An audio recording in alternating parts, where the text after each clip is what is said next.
नमस्कार, स्वागत है आप सभी का एमपी दिन भर आप देख रहे हैं और आपके साथ मैं हूं पुनीत। चलिए खबरों की करेंगे शुरुआत और बड़ी खबर सबसे पहले आपको बता देते हैं कि जल्द ही खत्म हो जाएगा सस्पेंस। मोहन कैबिनेट का सस्पेंस बहुत जल्द खत्म होने वाला है और अब बहुत ज्यादा इंतजार नहीं करना होगा।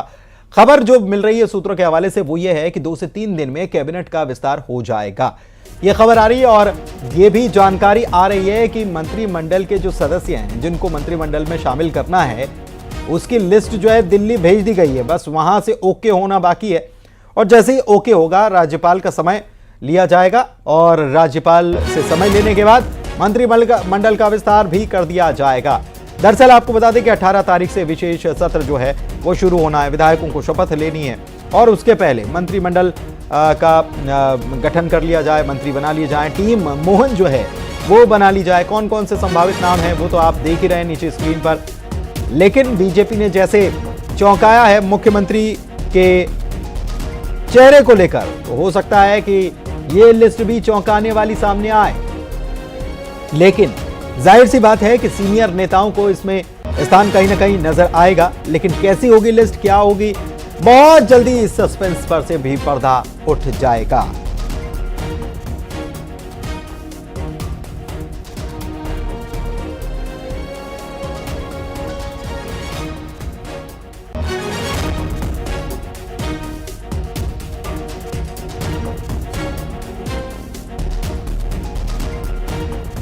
तो इंतजार अब बहुत जल्दी खत्म हो जाएगा। मंत्रिमंडल का इंतजार तो सभी को है और खास तौर पर उन सभी जीते हुए विधायकों को होगा जो कि इस बार उम्मीद आस में हैं कि कब सरकार अपनी टीम बनाती है, कब डॉक्टर मोहन यादव अपनी टीम तैयार करते हैं। बता रहे हैं, जानकारी जो आ रही है सूत्रों के हवाले से कि 2 से 3 दिनों में। खबर यह भी है खर मास लगने वाला है, शुभ कार्य नहीं होते उस मास में, अधिक मास भी जिसे कहा जाता है, और ऐसे में माना यही जा रहा है कि इससे पहले, और 16 तारीख को खर मास लग रहा है, 16 तारीख को शाम को, तो माना जा रहा है कि उसके पहले ही यह शपथ ग्रहण हो जाएगा। तो 2 से 3 दिन मान लीजिए नई टीम तैयार हो जाएगी।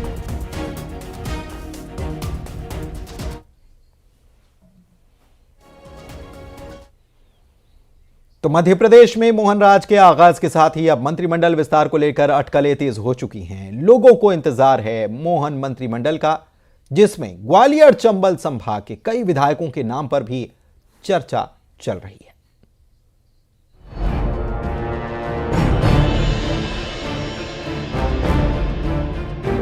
मध्य प्रदेश में नई सरकार के बाद अब मंत्रिमंडल को लेकर चर्चा तेज हो गई है। इस बार ग्वालियर चंबल से जीते विधायकों को मंत्रिमंडल में शामिल होने की उम्मीद है। इससे पहले चंबल इलाके से 2 फेस सीएम की चर्चा में थे, लेकिन उनकी आस पूरी नहीं हो पाई। ऐसे में अब मंत्रिमंडल को लेकर जीते हुए विधायकों को पार्टी से उम्मीदें हैं। सबसे पहले बात उनकी करते हैं जो सबसे आगे हैं। ग्वालियर विधानसभा से प्रद्युम्न सिंह तोमर, ग्वालियर दक्षिण से नारायण सिंह कुशवाहा, मुरैना जिले की सुमावली विधानसभा से ऐंदल सिंह कसाना, भिंड विधानसभा से नरेंद्र कुशवाहा, मेहगांव विधानसभा से राकेश शुक्ला, शिवपुरी विधानसभा से देवेंद्र कुमार जैन और कोलारस विधानसभा से महेंद्र सिंह यादव मंत्री पद के दावेदार बताए जा रहे हैं। इसके अलावा करेरा विधानसभा से रमेश खटीक, गुना विधानसभा से पन्नालाल शाक्य और अशोकनगर जिले से मुंगावली विधानसभा से ब्रजेंद्र सिंह यादव भी मंत्री पद की रेस में हैं। बीजेपी के कई नेता ऐसे भी हैं जो कांग्रेस के बड़े नेताओं को हराकर विधानसभा पहुंचे हैं। ऐसे में ये नेता भी मंत्रिमंडल के लिए बड़े दावेदार माने जा रहे हैं। भितरवार विधानसभा से मोहन सिंह राठौड़ ने कांग्रेस के पूर्व मंत्री और 4 बार के विधायक लाखन सिंह को हराया। लाहौर विधानसभा से अमरीश शर्मा उर्फ गुड्डू साल 1990 से लगातार विधायक और नेता प्रतिपक्ष गोविंद सिंह को हराया है। पिछोर से प्रीतम लोधी जीते हैं। ये सीट कांग्रेस का अभेद किला मानी जाती थी, लेकिन चूंकि पहले भी ग्वालियर चंबल संभाग को अच्छा प्रतिनिधित्व मंत्रिमंडल में मिला था, तो इस बार भी मुझे लगता है कि अच्छा प्रतिनिधित्व मिलेगा। और इस अंचल का निवासी होने के नाते मेरी अपेक्षा भी है, मेरी आशा भी है और आग्रह भी है कि इस क्षेत्र के विकास के लिए मंत्रिमंडल पर्याप्त समय यहाँ से मिले। उधर कांग्रेस का कहना है कि ग्वालियर चंबल में कामयाबी के बाद उम्मीद थी कि बीजेपी यहां से सीएम बनाएगी, लेकिन ऐसा हो नहीं पाया। अब उम्मीद ये है कि मंत्रिमंडल में ग्वालियर चंबल को अच्छा प्रतिनिधित्व मिलेगा। जी, उम्मीद तो मुख्यमंत्री की भी थी। ग्वालियर से नरेंद्र सिंह तोमर जी थे, सिंधिया जी थे। काफ़ी आशा थी कि ग्वालियर चंबल क्षेत्र से कोई मुख्यमंत्री होगा तो कुछ डेवलपमेंट होगा, क्योंकि पिछले 20 सालों में ग्वालियर चंबल क्षेत्र लगातार अन्य क्षेत्रों से पिछड़ता जा रहा है। अब नए मुख्यमंत्री बने हैं, नए मुख्यमंत्री है तो उम्मीद की जाती है कि ग्वालियर चंबल से भी नए लोगों को मौका दिया जाए। ग्वालियर चंबल अंचल से साल 2020 में 9 मंत्री बनाए गए थे, जिनमें 4 कैबिनेट मंत्री और 5 राज्य मंत्री शामिल थे। 2018 की तुलना में इस बार बीजेपी ने ग्वालियर चंबल में रिकॉर्ड 18 सीटों पर जीत दर्ज की है। ऐसे में यहां से 7 से 10 मंत्री बनाए जा सकते हैं, हालांकि फैसला आलाकमान को करना है। सुशील कौशिक, न्यूज़ 18, ग्वालियर। मध्य प्रदेश में सरकार के फैसले पर सियासत गर्मा गई है। प्रदेश में सीएम डॉक्टर मोहन यादव ने खुले में मांस बिक्री और तेज लाउड स्पीकर बजाने पर रोक लगाने के निर्देश दिए। निर्देश के बाद प्रशासन एक्शन मोड में दिखा। उधर सरकार के फैसले पर कांग्रेस ने निशाना साधा। नए फरमान के बाद कांग्रेस बेचैन हो चुकी है। देखिए रिपोर्ट।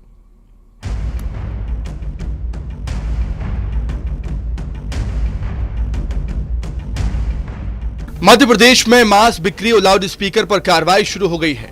उज्जैन में नगर निगम ने खुले में मांस बेचने पर कार्रवाई शुरू कर दी है।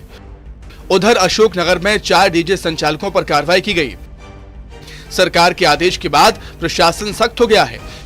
एक तरफ प्रशासन एक्शन मोड में है, दूसरी तरफ सरकार के फैसले पर अब सियासत भी शुरू हो गई है। कांग्रेस विधायक आरिफ मसूद ने सरकार के फैसले को भ्रम फैलाने वाला बताया। उमंग सिंघार ने कहा कि ये मुख्यमंत्री का नहीं, आरएसएस का एजेंडा है।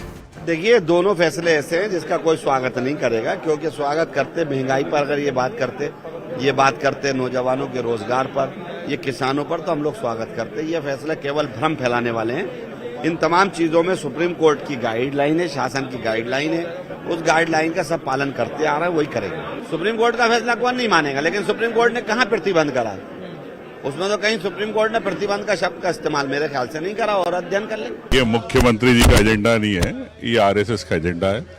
और मैंने तो मेरे ट्वीट के माध्यम से कहा था कि सबसे पहले महाकाल से शुरुआत करें। आप महाकाल से हो, उज्जैन नगरी से, तो वहां पर जो शुल्क लगता श्रद्धालुओं को, वो क्यों नहीं बंद कर रहे हैं? कांग्रेस विधायक जयवर्धन सिंह ने कहा कि सरकार को सबसे पहले शिक्षा पर ध्यान देना चाहिए। शिक्षा ऐसी होनी चाहिए जिससे बेरोजगारी खत्म हो। बेरोजगार युवाओं पर सरकार क्या नीति बना रही है, ये जरूरी है। मेरा तो इसमें ये राय है कि कोई भी सरकार हो, कोई भी मुख्यमंत्री हो, सबसे पहले हमें ध्यान देना चाहिए शिक्षा के ऊपर। और शिक्षा हम ऐसी दें जिसके माध्यम से जो हमारे आज शिक्षित युवा हैं, जो बेरोजगार घूम रहे हैं, भाजपा के राज से परेशान रहे हैं, जिनको ये वादा दिया गया था कि 1 लाख नौकरियां दी जाएंगी 2023 में, जो नहीं मिल पाई युवाओं को, उसके लिए जो वर्तमान सरकार है, नए मुख्यमंत्री जी हैं, उसके बारे में वो क्या कहेंगे? बेरोजगार युवाओं को नौकरी मिलने के लिए क्या नीतियां बनाएंगे, क्या कदम उठाएंगे, इस पर सुनना चाहते हैं। कांग्रेस के आरोपों पर बीजेपी ने पलटवार किया है। बीजेपी के विधायक रामेश्वर शर्मा ने कहा कि सरकार का फैसला स्वागत योग्य है, सबको कानून के हिसाब से चलना होगा। तो कांग्रेस को क्या मस्जिद के लाउड स्पीकर से इतनी मोहब्बत है? क्या कहना क्या चाहती कांग्रेस? कौन से लाउड स्पीकर? सुप्रीम कोर्ट से बड़ी हो गई कांग्रेस? सुप्रीम कोर्ट को नजरअंदाज करेगी कांग्रेस? लाउड स्पीकर ध्वनि नियंत्रण कानून है भारत में, कोलाहल एक्ट है, उस एक्ट का पालन नहीं करेंगे। और अगर सरकार ने निर्णय लिया तो उनको हर चीज पर आपत्ति होने लगी। कांग्रेस से पूछ कर करेंगे। तुम्हारा माइक बज रहा है, सुबह से लोग बच्चों की परीक्षाएं चल रही, जब जिसकी मर्जी होती है माइक चलाने लगते हो, जब जिसकी मर्जी होती है छाती पीटने लगते हो। मध्य प्रदेश में फिलहाल खुले में मांस बिक्री और लाउड स्पीकर पर लिए गए फैसले पर सियासत जारी है। कांग्रेस लगातार सरकार पर हमलावर है तो प्रशासन एक्शन मोड में दिखाई दे रहा है। Bureau report, news 18। पहली कैबिनेट के फैसलों को लेकर बीजेपी प्रदेश अध्यक्ष वीडी शर्मा ने बड़ा बयान दिया। उन्होंने कहा कि मोदी की गारंटी बीजेपी का भरोसा है। जहां सीएम ने पहली कैबिनेट में पीएम मोदी की गारंटी निभाने का काम किया। की गारंटी कोई है तो भारत के प्रधानमंत्री नरेंद्र मोदी जी हैं। मोदी जी की गारंटी, भारतीय जनता पार्टी का भरोसा हमने जो संकल्प पत्र जारी किया था, संकल्प पत्र के अंदर पहली कैबिनेट शपथ ग्रहण करने के तत्काल बाद हमारे मुख्यमंत्री जी को मैं बधाई देता हूं कि मोदी जी की गारंटी को पूरा करने में सबसे पहली भूमिका निभाने का काम हमारे मुख्यमंत्री डॉक्टर मोहन यादव जी ने किया। इधर मध्य प्रदेश में सरकार के फैसले पर पीसीसी चीफ कमलनाथ निशाना साध रहे हैं। उन्होंने कहा कि फैसले कुछ हों लेकिन समाज में विवाद नहीं होना चाहिए। दरअसल एमपी में खुले में मांस बिक्री और लाउड स्पीकर पर सरकार ने रोक के निर्देश दिए हैं, जिसके बाद कांग्रेस फैसले को लेकर हमला बोलने लगी है। देखिए, ये कुछ न कुछ बहाना विवाद के लिए ढूंढ रहे हैं। कुछ भी करें, समाज में विवाद नहीं होना चाहिए। ये हमारा लक्ष्य है कि हमारी संस्कृति जुड़ के रहने की है, प्यार मोहब्बत की है। और ग्वालियर से खबर है, जहां पर जयभान सिंह पवैया जो बीजेपी नेता हैं, सीनियर लीडर हैं, पूर्व मंत्री हैं, उन्होंने कांग्रेस पर जोरदार निशाना साधा है और कहा है कि सरकार के फैसलों पर सवाल उठाने पर उन्होंने पलटवार करते हुए कहा कि हार के बाद भी आखिर कांग्रेस खड़ी किसके साथ है? क्या कसाईयों के साथ कांग्रेस खड़ी हुई है? कांग्रेस को सद्बुद्धि आखिर क्यों नहीं आ रही है? सीएम के आदेश से सनातनी की आत्मा गदगद हुई है। ये सारी बातें जयभान सिंह पवैया ने कही। को आपत्ति हो रही है कि हम मांस और अंडे की खुली बिक्री पर प्रतिबंध क्यों लगा रहे हैं। मैं कांग्रेसियों से पूछना चाहता हूं कि इतनी करारी पराजय के बाद भी कसाईयों के पक्ष में फिर खड़े हो रहे हो। सद्बुद्धि नहीं आती कांग्रेसियों को? हरकत में आ गया। देखिए, मैं मध्य प्रदेश के नए मुख्यमंत्री डॉक्टर मोहन यादव जी को हृदय से साधुवाद देता हूं, बधाई देता हूं। मेरे जैसे सनातनी की आत्मा तो आज गदगद हो गई है। लोकसभा के चुनाव में बीजेपी एमपी की सभी 29 सीटों पर जीत दर्ज करेगी। ये बात एमपी के डिप्टी सीएम राजेंद्र शुक्ल ने न्यूज 18 से खास बातचीत में कही। लोकसभा में क्या उम्मीद आप कर रहे हैं? लगता है आपको कि पूरी 29 सीटें बीजेपी लेकर आएगी? बिल्कुल, 29 में 29 सीट मध्य प्रदेश की जनता लोकसभा के चुनाव में भी मोदी जी को तीसरी बार प्रधानमंत्री बनाने के लिए अपना आशीर्वाद जरूर देगी। ये आने वाले समय में हम सब देखेंगे। इलाहाबाद हाईकोर्ट ने श्री कृष्ण जन्मभूमि और शाही ईदगाह परिसर विवाद में हिंदू पक्ष को बड़ी राहत दी है। काशी के बाद अब मथुरा की शाही ईदगाह परिसर में सर्वे को लेकर हाईकोर्ट ने मंजूरी दे दी है। इस फैसले को हिंदू पक्ष अपनी बड़ी जीत मान रहा है। इलाहाबाद हाईकोर्ट के फैसले को लेकर मध्य प्रदेश से बीजेपी विधायक रामेश्वर शर्मा ने फैसले का स्वागत किया और कहा कि सर्वे से दूध का दूध पानी का पानी हो जाएगा। उधर बीजेपी नेता जयभान सिंह पवैया ने कहा कि जल्द ही भगवान श्री कृष्ण विराजमान होंगे। जन्मभूमि के केस में जो शाही ईदगाह मस्जिद है उसमें एडवोकेट कमीशन के द्वारा सर्वे किया जाए, ऐसी हमारी मांग थी। इसके लिए हमने एप्लीकेशन मूव की थी माननीय इलाहाबाद हाईकोर्ट में। एप्लीकेशन का नंबर है एप्लीकेशन 130 का। उस एप्लीकेशन को अलाउ करते हुए आज माननीय इलाहाबाद हाईकोर्ट ने हमारी एप्लीकेशन अलाउ कर दी है।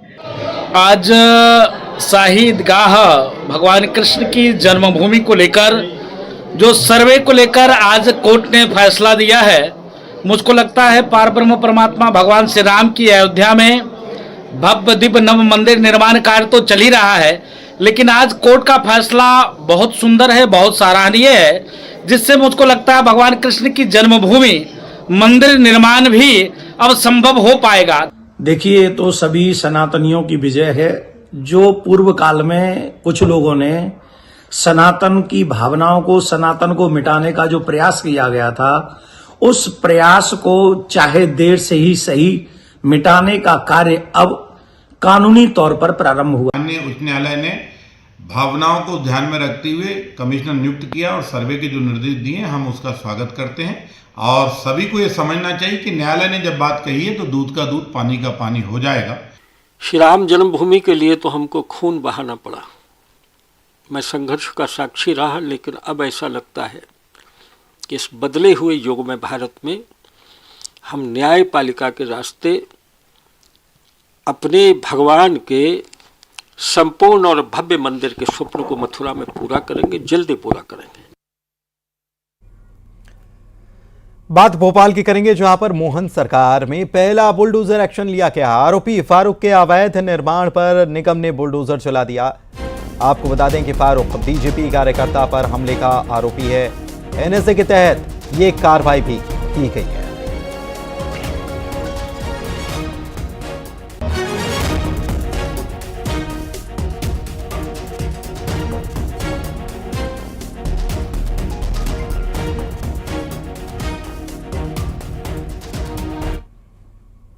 इधर लाडली बहनों ने एक बार फिर से पूर्व सीएम शिवराज सिंह चौहान को भावुक कर दिया। शिवराज सिंह गुरुवार शाम को विदिशा के बाढ़ वाले गणेश मंदिर में दर्शन करने गए। इसकी खबर जैसे ही यहां पर लोगों को लगी तो भीड़ मंदिर में उमड़ पड़ी। बड़ी संख्या में महिलाएं मौके पर पहुंची और शिवराज तुम राज करो, हम तुम्हारे साथ हैं के अलावा बहनों का भाई कैसा हो, शिवराज भैया जैसा हो के नारे लगने शुरू हुए। इसके बाद महिलाएं शिवराज सिंह से लिपट कर रोने लगी। इसके बाद शिवराज सिंह चौहान भी भावुक हो गए, उनकी आंखों से भी आंसू छलक उठे।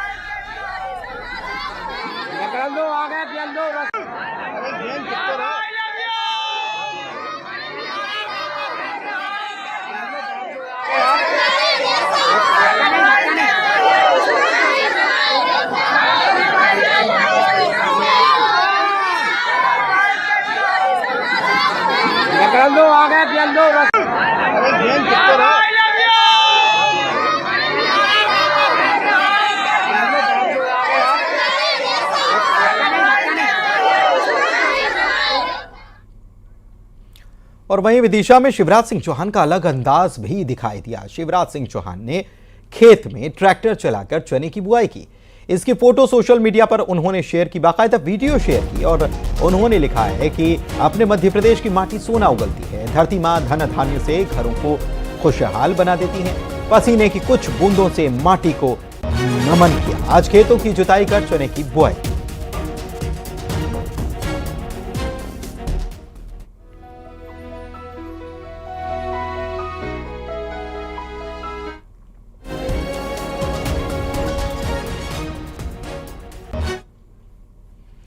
देवास जिले के कलावार गांव और मलजीपुरा के बीच भीषण सड़क हादसा पेश आया, जहां पर हादसे में 2 लोगों की जान चली गई। खबर जैसी मिली, कन्नौद पुलिस मौके पर पहुंची और बाद में रेस्क्यू किया गया।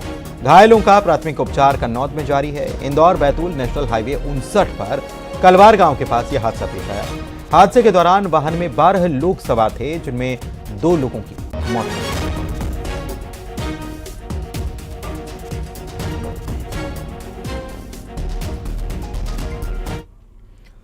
मैहर जिले में गुरुवार को भीषण सड़क हादसा पेश आया, जहां पर 2 स्कूली छात्राओं को डंपर ने कुचल दिया। इस दौरान दोनों छात्राओं की मौके पर मौत हो गई। यह हादसा मैहर जिले के नादान देहात थाना क्षेत्र के बैरिहा ब्रिज के पास का है। बताएं कि दोनों छात्राएं स्कूल से अपने घर की तरफ जा रही थी। इसी दौरान ब्रिज के पास तेज रफ्तार से आ रहे डंपर ने दोनों छात्राओं को रौंद दिया। दोनों छात्राएं साइकिल से अपने घर जा रही थी। घटना की जानकारी से परिजनों में हड़कंप मच गया।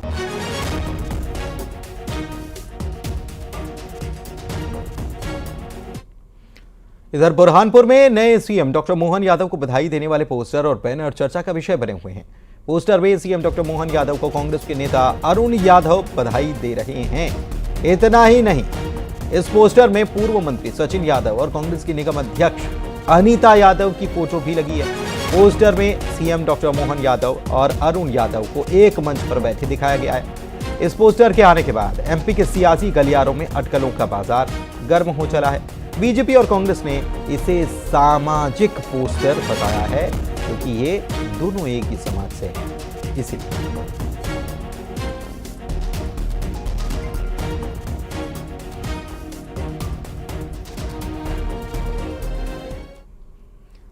बात भोपाल की, जहां पर मोहन सरकार में पहला बुलडोजर एक्शन हुआ। आरोपी फारूक के अवैध निर्माण पर निगम का बुलडोजर चला। फारूक बीजेपी कार्यकर्ता पर हमले का आरोपी है।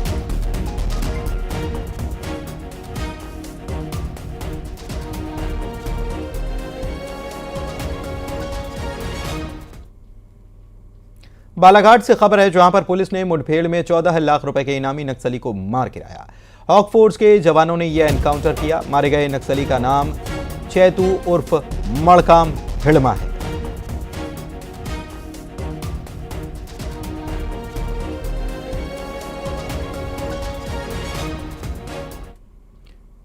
वहीं शिवपुरी जिले के कोलारस थाना क्षेत्र में अनिल कुशवाहा नाम के युवक पर कुछ बदमाशों ने जानलेवा हमला कर दिया।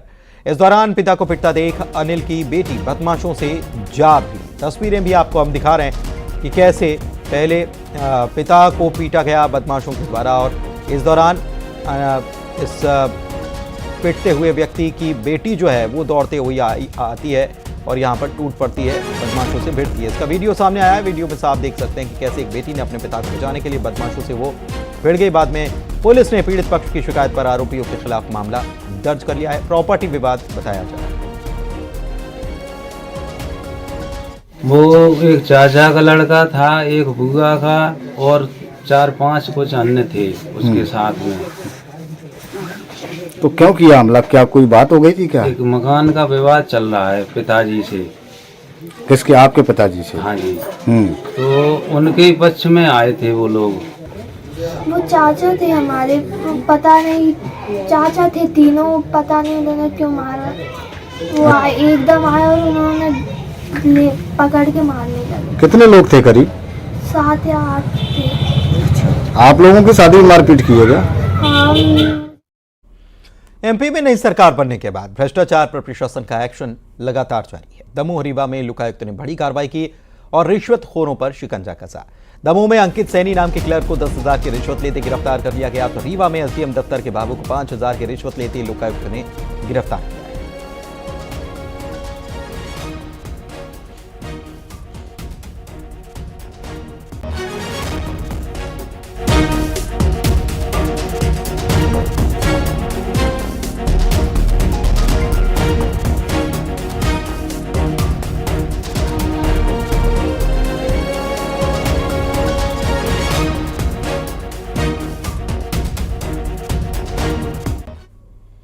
दमोह जिले के हटा में हाथ ठेले पर शव को ले जाने की तस्वीरें सामने आने के बाद अब जाकर प्रशासन हरकत में आया है। हटा सिविल अस्पताल के मेडिकल ऑफिसर और दमोह कलेक्टर का बयान सामने आया, जहां पर कलेक्टर दमोह मयंक अग्रवाल ने घटनाक्रम को दुर्भाग्यपूर्ण बता दिया और हटा एसडीएम को जांच के आदेश दिए। कलेक्टर के मुताबिक इस मामले में जो भी दोषी होगा उसके खिलाफ कार्रवाई होगी। दूसरी तरफ हटा ब्लॉक मेडिकल ऑफिसर डॉक्टर अमन श्रीवास्तव के मुताबिक हटा सिविल अस्पताल में शव वाहन की कोई व्यवस्था नहीं है। अमूमन ऐसी स्थिति में मृतकों के परिजन अपने निजी साधन से शव को लेकर जाते हैं। एक शव को क्या कहते हैं ठेले पे ले जाने का मुद्दा सामने आया है और इसकी जांच हेतु वहाँ के संबंधित एसडीएम को आदेशित किया है और इसमें जो भी दोषी पाए जाएंगे उस पर कार्रवाई तुरंत होगी। जी वो मामला मेरे संज्ञान में आया था। आज सुबह उस मृतक का पीएम हुआ था सिविल हॉस्पिटल हटा में। तो एक्चुअली क्या है, सिविल हॉस्पिटल हटा में शव वाहन की उपलब्ध नहीं है। तो और जो परिजन थे उनने शायद डिमांड भी नहीं करी। जनरली पीएम करके जो परिजन शव सुपुर्दगी के बाद वो स्वयं ले जाया करते हैं, उन्होंने डिमांड नहीं करी। अगर कुछ उसको परिजन को कोई तकलीफ थी या उनके पास व्यवस्था नहीं थी तो डिमांड करते तो कुछ ना कुछ उसके लिए व्यवस्था करी जाती। सोशल मीडिया पर एक दिव्यांग लड़की का डांस वीडियो इन दिनों सुर्खियां बटोर रहा है। वीडियो में दिख रही छोटी सी बच्ची सभी को अपने हौसले से उड़ान देती हुई नजर आ रही है। वीडियो में दिख रही बच्ची का नाम दुर्गा है, जो कि बुरहानपुर की रहने वाली है। दोनों पैरों और हाथों से दिव्यांग दुर्गा का डांस वीडियो इन दिनों चर्चा का सबब है। बताएं कि दुर्गा ने अपनी दिव्यांगता को अपने सपनों की उड़ान के बीच कभी आने नहीं दिया।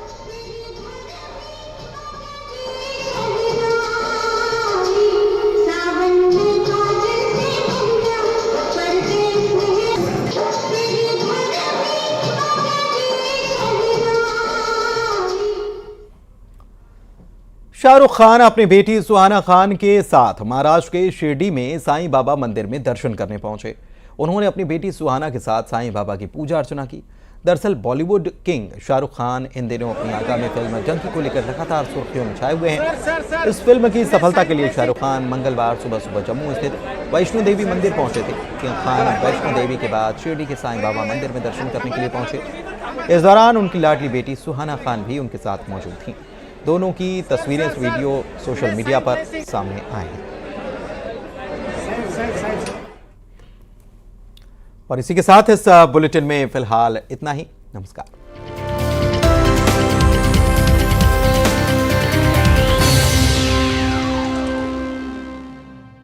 Headlines presented by महाकोश, कच्ची घानी सरसों तेल और रिफाइंड सोयाबीन ऑयल।